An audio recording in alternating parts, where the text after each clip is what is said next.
সকালে ঘুম থেকে উঠে আজকে আমি তাড়াতাড়ি বাড়িঘরের সমস্ত কাজকর্ম সাইরা নিলাম।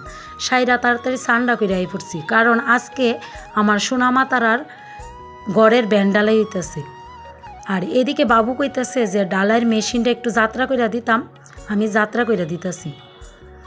আজকে সকাল থেকেই একদম ওয়েদারটা খারাপ যাইতেছে, একবার রোদ্র উঠতেছে আর একবার গুড়ি গুড়ি বৃষ্টি পড়তেছে।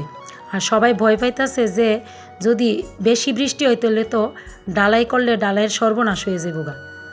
তো এদিকে সবাই খুব টেনশনে আছে। আর আমি রান্নাটাও তাড়াতাড়ি আজকে বসাই দিলাম। আজকে একদম সিম্পল রান্নাবাড়ি করতেছি, ডাল আর ভাজি, কারকল আলু বেগুন শাক ভাজি। আর ওইদিকে মা নিরামিষ করে তো রান্নাবাড়ি করতেছে, ওইখান থেকেও সবজি আনবো খাওয়ার টাইমে, তার লেগে এই ঘরে একদম সিম্পল রান্নাবাড়ি করতেছি। So hello everyone, Radhe Radhe সবাইকে। আমি ত্রিপুরা থেকে বুলটি। আর আমার এই ব্লগটা যদি তোমরা সবাই ভালো লেগে থাকে তাহলে অবশ্যই মিষ্টি মিষ্টি কমেন্ট করো।